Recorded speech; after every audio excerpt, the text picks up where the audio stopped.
Hey, so there's an enemy type I forgot about, but it's kinda busted, so I forgot it existed. It's this snake right here. You're supposed to hit it when its head pops out of the plant, but the hit detection is really broken, so it doesn't recognize when you hit the monster all the time, and it's just really irritating. You like see what even is happening right here. Eventually it dies, but like, what the hell? There's so little feedback telling you that you even hit the damn thing. And when it finally dies, the pot breaks, but you can still see the snake inside of the pot for a split second before it vanishes. I swear this game is a test build and not like an actual finished game. I swear. Anyway, we're back to everything being really oversized, comically so even, as the candles are much bigger than the girls themselves. I would understand if this was meant to be like some place for giants, but it's not. The genie are the same size as the main characters. I mean, if I'm being completely honest, the giant candles aren't completely for waste, because if you look really closely, you can see the giant candles are being used as support pillars. It's best seen, yeah, right here in this room. But through a lot of places in this level, the giant candles are used as support pillars. And I think that's a nice visual touch. It would make a lot more sense, again, if this palace was for giant people, or the candles had some sort of thematic relevance to what was going on, but they don't. And the visual isn't nearly consistent enough to give the level its own identity. Like, I only noticed on my second playthrough that the candles were used as support pillars, because it doesn't really stick out.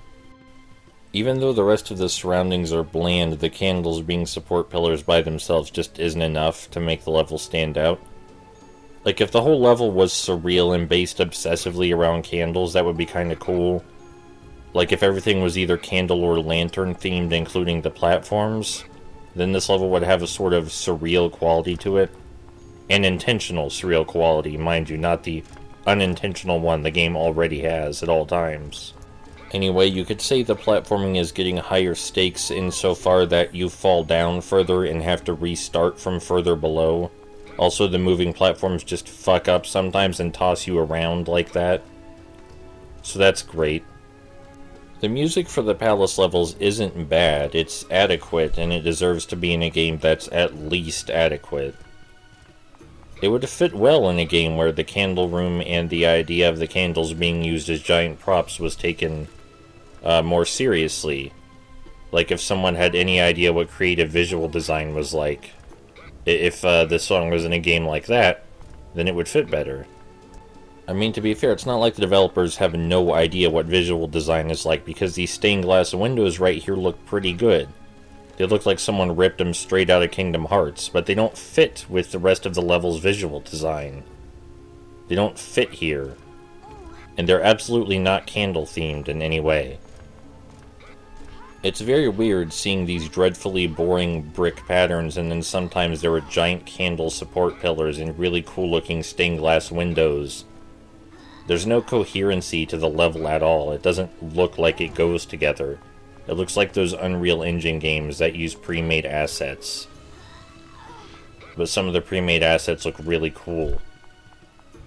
It's not even like the more generic brick textures are bad exactly, it's just clear looking at the brick textures that they were not meant to be on walls this expansive and ridiculous. And it's also clear that the stained glass was not meant to be copy-pasted on every square of everything, like it is in this room. I don't know why I'm surprised, because this all comes back to resource allocation, which is this game's largest problem. Like, the stained glass is not placed in places where stained glass would be placed. The brick texture clearly was not meant to be spread out that far. It's just such a weird game. About the only thing that doesn't look out of place stretched is this weird checker pattern underwater, but it doesn't even connect properly in some places. What a bizarre creation these people have made. It's just quite something to look at. Trying to decipher how all of this happened, you know? I was recently watching speedruns of Ninja Bread Man because I remember bringing that up earlier in the Let's Play. And Ninja Bread Man, its level design is better. The levels are like actual levels. They have like distinguishing features in them.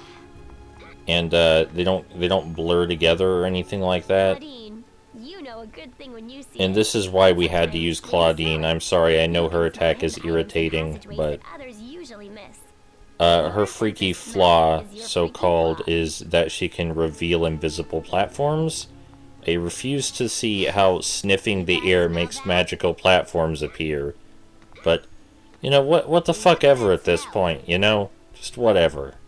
Anyway, Ninja Bread Man, the platforms and the level design and the resource allocation is... Oh, wow, are you ready for the worst fucking room? So, as if everything didn't already seem like a big empty cavern, here's a literal big empty cavern. With platforms floating over a huge abyss. Thanks, game. Still don't see what this has to do with candles. This was supposed to be the candle room, right? But there's like a big fucking cave in the center. This cave reminds me of like an open cave area in Quest 64, which is actually a game with really good environmental design. Like everything in Quest 64 is also really large, but it's large in a way that makes sense. And the sense of scale in that game, like, makes me feel awe, you know, instead of depressed. I do love Quest 64 so much. I cannot for the life of me understand how Quest 64 got such a bad reputation.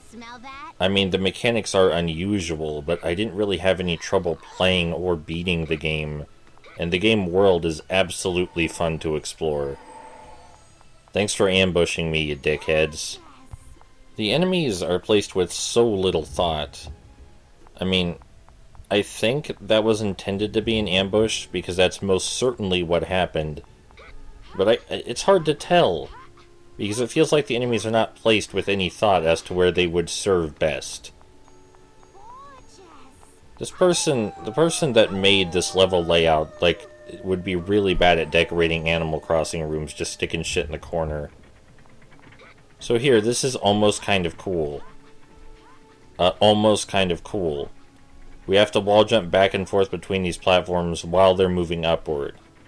It looks neat, but in practice it's really just the same thing we've been doing over and over. But for a longer period of time. It's a nice change of scenery, though. You have to give it that. And here's a Skelette. Sweet. That's one less collectible to fucking worry about.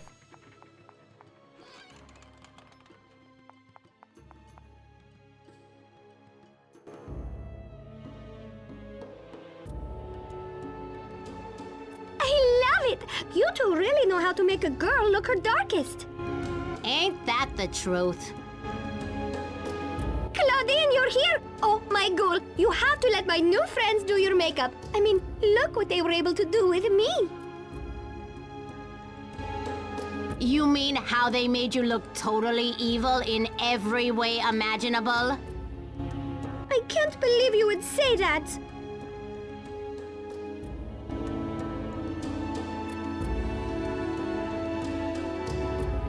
You know, on second thought, I think this look is better for me. More my style.